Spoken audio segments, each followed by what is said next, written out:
They look perfect at first glance.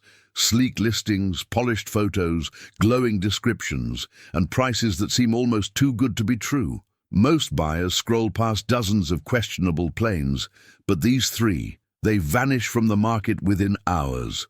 Not days, hours. Every pilot who has ever browsed classified ads has felt that jolt of excitement. This one is clean. This one is well priced. This one is going to sell fast. I need to grab it before someone else does. And that's exactly how the trap is set, because behind the irresistible shine, behind the promises of cheap ownership and great trainer potential, lies a reality most buyers only discover after signing the check. These planes don't just disappoint, they shock. They drain bank accounts, they ruin flying dreams, and the worst part, none of this is obvious at first. Every one of these models has a loyal fan base, a charming story, a seductive first impression. Yet time after time, owners say the same haunting phrase, "If only I had known." Today, you're going to know. We're exposing the three general aviation aircraft that sell instantly because buyers believe they've found a bargain, a shortcut, or a hidden gem, but later discover maintenance nightmares, flight handling surprises, structural concerns, and long-term regrets that no one warned them about. These aren't obscure planes. These aren't rare flukes. These are aircraft you've seen at flight schools, flying clubs, hangars, and online listings thousands of times. Three planes that seduce new pilots and experienced aviators alike, and then punish them for believing the hype. By the end of this video, you will understand why these aircraft move so quickly, and why so many owners wish they had never brought them home. 3. Piper Tomahawk. The Piper Tomahawk is one of those airplanes that disappear from online listings almost instantly. Every new pilot recognizes the shape, the name, and the irresistible price tag. Dozens of flight schools use these planes in the 1980s and 1990s, and because they're still scattered all over the country, they appear to be an affordable, accessible entry point into aircraft ownership. A buyer sees a clean Tomahawk for sale, polished up for pictures, with decent hours and a recently updated interior, and the reaction is immediate. That's a deal. I need to move fast. And so they do. They wire the money, tow it home, and celebrate what they think is one of the smartest purchases in general aviation. But the celebration never lasts long, because the Piper Tomahawk has a secret, a history, and a personality that only reveals itself after the first few hours of flying. The airplane was designed under a specific program intended to make trainers more responsive and more realistic. The FAA requested a design that would teach new pilots how to properly recognize and recover from stalls and spins. Piper delivered exactly what the FAA asked for, a plane that behaves differently, more abruptly, and far less forgivingly than the docile trainers pilots are used to. The result is an aircraft that sells instantly because of its low price and attractive design, but later shocks owners with handling characteristics they were never prepared for. The Tomahawk's T-tail looks sleek and modern, but that same design becomes a polarizing feature in actual flight. At certain angles of attack, the airflow over the tail is disrupted, delaying elevator authority exactly when pilots need it most.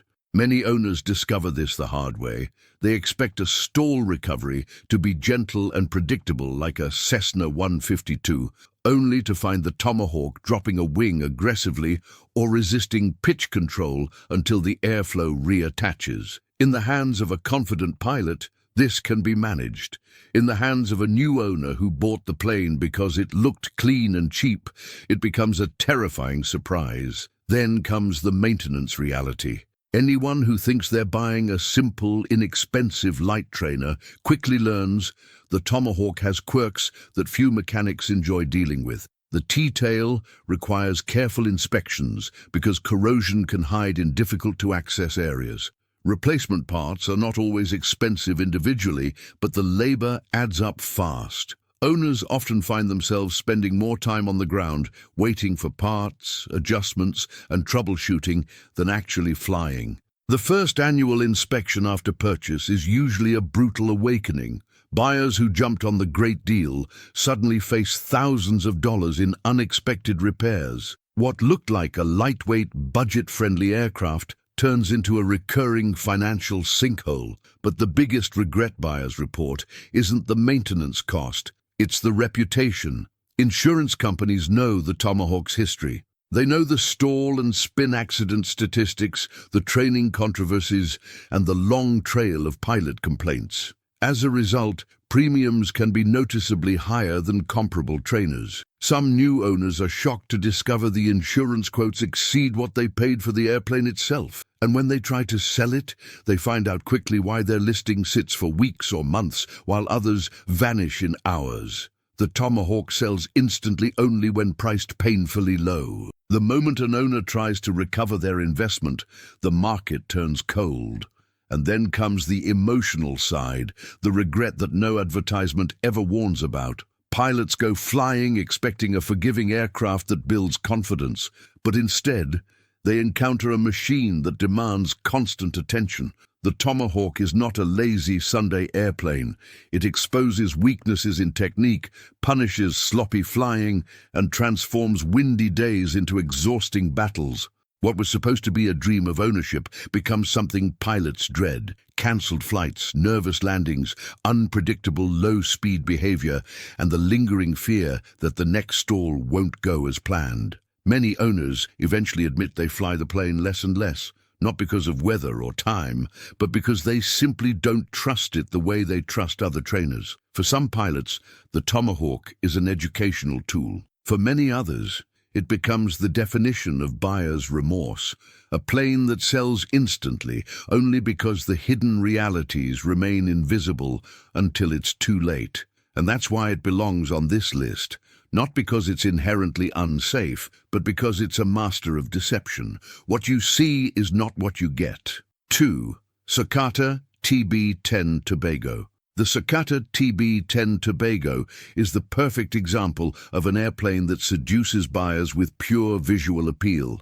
It looks modern, it looks fast. It looks like something that should cost far more than the asking price. The wide cabin, the swept lines, the luxurious French interior, everything about the Tobago whispers premium aircraft at a bargain. And that is exactly why these planes vanish from the market almost immediately. People see a TB-10 pop up for sale and assume they've discovered a hidden treasure, a sophisticated European cruiser that somehow remains undervalued in the United States. The listing barely survives a day before someone throws money at it.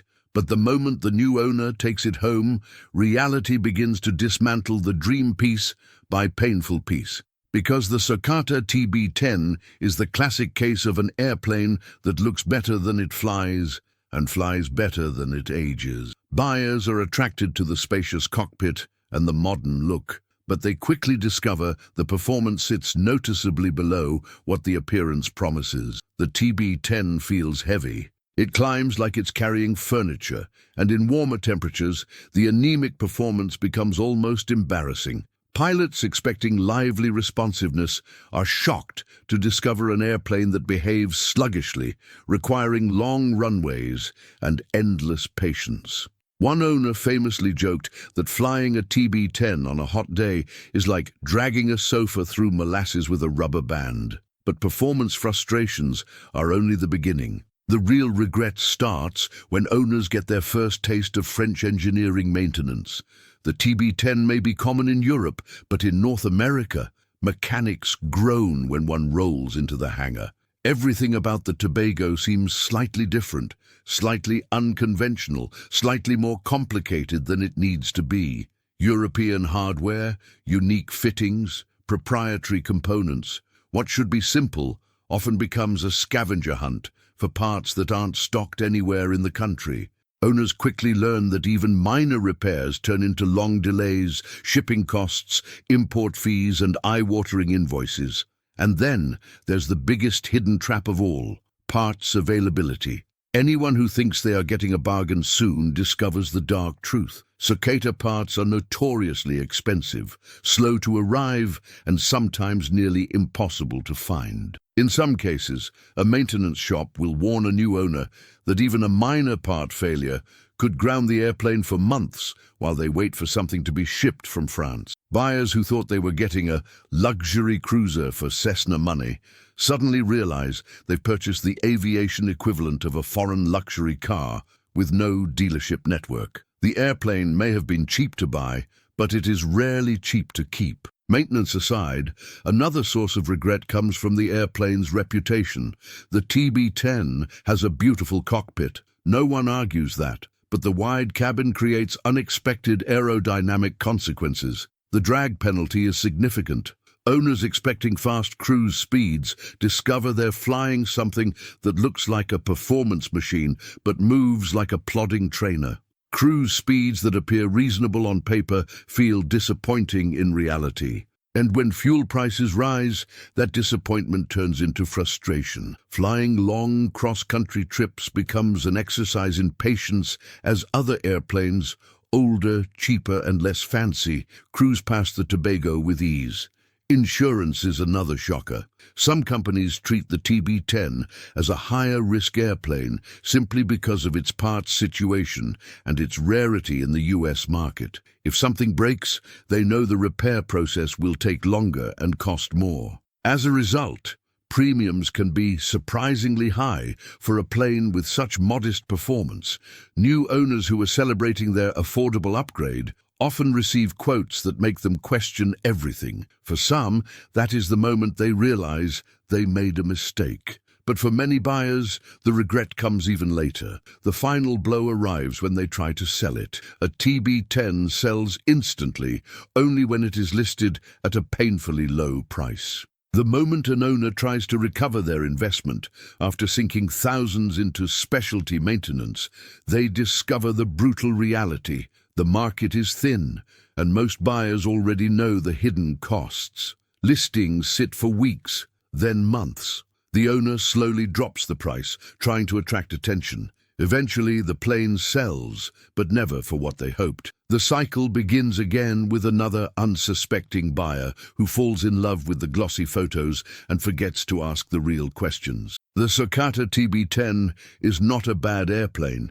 It's just one of the most misleading. It promises sophistication and delivers complication. It promises value and delivers overhead. It promises performance and delivers mediocrity. And that is why so many pilots who buy one end up regretting it later, because the truth doesn't appear until after the excitement fades. And by then, it's too late. 1. Bellanca Super Viking. The Bellanca Super Viking is the ultimate trap in the used aircraft market. It is the plane that seduces pilots with raw performance, seductive lines, and numbers that make every other single-engine airplane in its price range look inferior. It climbs faster, cruises faster, handles better, and turns every cross-country flight into something that feels almost exotic. And because of all that, the Super Viking is a classic instant seller. The moment one appears online, especially one priced under 6 figures, pilots rush to call the seller before someone else steals it. They see a 170-knot rocket ship for the price of a slow cruiser. They see a piece of aviation history. They see bragging rights. What they don't see, until later, is the bill that comes with it. Because the Bellanca Super Viking is more than an airplane. It is a commitment. A demanding, expensive, relentless commitment that continues long after the excitement of ownership fades. And this is where the regret begins for so many buyers who jump too quickly. The biggest shock always comes in the first few months, the realization that the Super Viking is built primarily of wood, not aluminum, not composite. Wood, handcrafted, beautifully laminated, meticulously engineered, but still wood. And wood demands a level of care that few pilots are prepared for.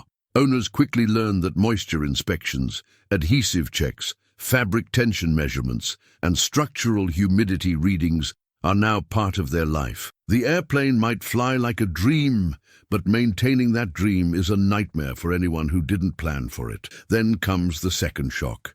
Mechanics. Finding a mechanic who truly understands Bellanca wooden structures is not easy. Some won't touch them at all. Others will, but at a premium. And even the most routine repairs require more time, more labor, and more expertise than buyers expect. A new owner takes the plane in for a simple issue, an inspection, a minor repair, a loose fitting, and walks out with invoices that hurt to look at. It's not that mechanics are overcharging. The airplane simply demands that much work. Wooden spars must be inspected with precision. Fabric surfaces require careful handling. Everything needs to be documented meticulously. A cheap Super Viking is almost always an expensive Super Viking hiding in disguise. Then comes the third shock: insurance. Insurance companies know what the airplane is made of. They know the cost of repairing wooden structures. They know the scarcity of qualified shops.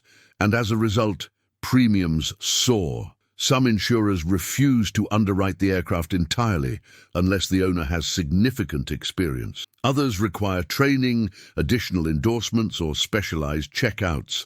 Many first-time Bellanca buyers discover that just insuring the airplane costs more than they expected to spend maintaining it. At that point, the regret begins to settle in. But the biggest emotional blow arrives when the owner begins flying regularly. The performance is magnificent, no one denies that, but the fuel burn is startling. The Super Viking drinks fuel like a small twin. Cross-country flights become expensive in ways that new owners never calculated. What looked economical on paper becomes financially punishing in practice. And yet, the airplane is so capable and so thrilling to fly that owners feel guilty cutting back. It creates a trap. Either fly the plane and pay a fortune, or don't fly it and watch an already demanding wooden structure deteriorate. Then there's the resale reality. A Super Viking sells instantly, only at bargain prices. The moment an owner lists the airplane for what they think it's worth, especially after investing heavily in maintenance, they discover the truth. The pool of willing buyers is tiny.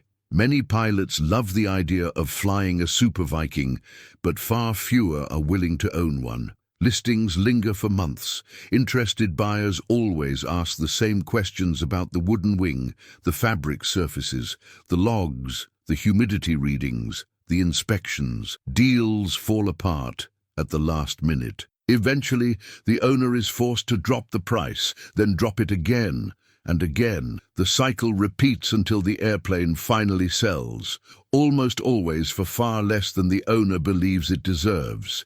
This is why the Bellanca Super Viking belongs on this list. It is one of the most astonishing planes ever built, fast, agile, beautiful, unforgettable. But it is also one of the most misunderstood. Pilots buy it for the performance. They regret it because of everything else. It sells instantly. But later, for many buyers, it becomes the most expensive regret of their aviation lives. In the end, these three airplanes prove a harsh truth about the used aircraft market.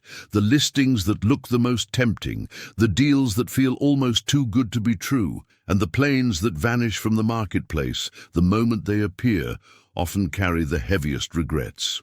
The Piper Tomahawk, the Cicata TB-10 Tobago, and the Bellanca Super Viking are perfect examples of machines that lure buyers in with charm, price, beauty, or performance, and then reveal their hidden costs only after the ink on the bill of sale has dried. The Tomahawk seduces beginners with its low price and clean appearance, but its unpredictable handling and reputation for unforgiving stall behavior turn what looked like a smart purchase into a long-term burden. The Tobago dazzles pilots with its refined European looks and luxurious cabin, yet behind that sleek design hides sluggish performance, scarce parts, and maintenance bills that grow faster than the airplane climbs. And the Super Viking, perhaps the most intoxicating of them all, delivers incredible speed and handling but demands constant attention, specialized inspections, and a wallet thick enough to survive the upkeep of a wooden, handcrafted high-performance machine. Each airplane sells instantly because each one offers something irresistible, something emotional. But emotion doesn't keep an aircraft in the air. Reality does. And reality always shows up sooner or later, usually in the form of large invoices, unexpected downtime, or a shocking realization that owning the airplane is far more complicated than flying it. If there is a final message here, it's this. In aviation, the best deal is the one built on truth, not temptation. Research deeply, ask the hard questions, and never assume a fast-selling airplane is a good one. Sometimes it's fast-selling for all the wrong reasons.